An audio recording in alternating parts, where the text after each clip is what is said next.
Hey, greetings, family. Greetings, family. Pastor Jamal here, Rising Ground Church. Can I yell at you for a minute? Can I just yell at you? Can I yell at you?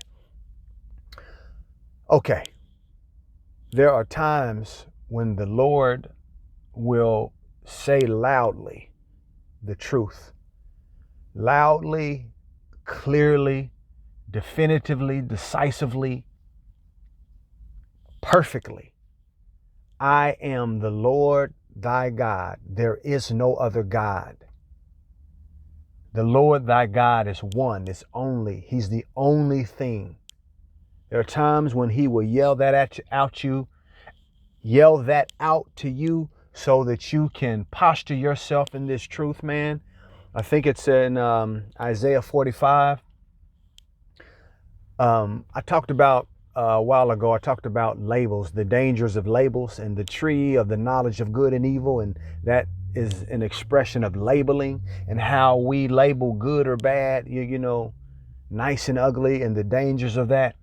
Because again, when we decide that something is good, we simultaneously create the potential for bad to be our experience. That's why God is so, he's very critical, on us understanding these things because of where they take us. And then all of the unearthing and the digging up we have to do to get, or the unraveling ourselves from these ideas is so critical that we really understand. Because when God says, in the moments that he yells it, man, I am the Lord their God, there is no other God. God is trying to get us to know and try to get us to see that 9 times out of 10, the voice that we hear is God. If it ain't no strange, weird, taking you demonic type of, and you'll know when something feels wicked. You might not know when something is obscure, and the obscurity of the thing, you could get yourself to believe that it's not God or it's wicked, but you know when something is wicked. So God is saying to us, man, we have to be courageous to believe that it's him that's speaking to us. It's God that's directing you, and God that's leading you and guiding you. There is no other God. I am the Lord thy God. There is no other God.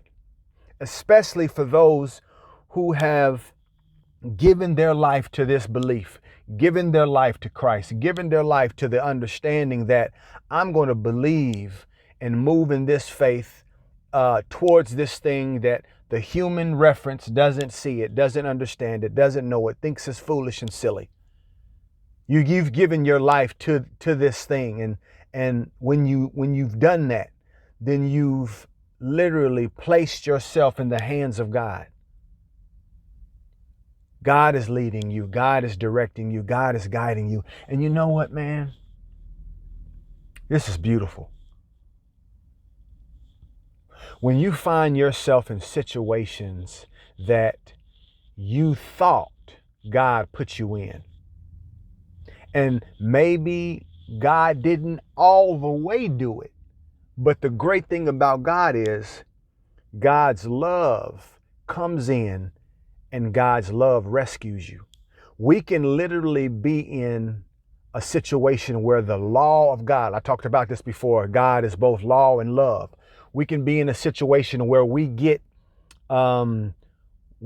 attracted, and when I say attracted, I'm literally meaning like two magnets or in close proximity, and the closer that they get together, they start to attract to one another. So you can literally be in a situation where something is attracting you towards itself, and it's not necessarily God, it's the law in operation.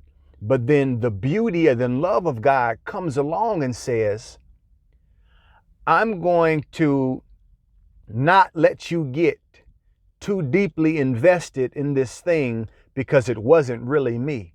And then some of us will start feeling bad about ourselves. Well, how did I get caught up in this? Remember, man, the whole objective in this earth is a training field. So you have to be trained. You have to be put in situations in order to recognize what the situation really is, or in order to recognize how God moves in these situations. How does he talk to you? How does he maneuver you out of this thing? What is he telling you? You have to be in it in order to get clear on what God is.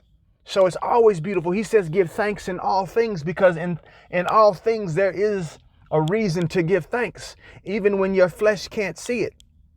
So I brought that up. I brought all that up to say, God is the only God. You can believe God. You can trust God.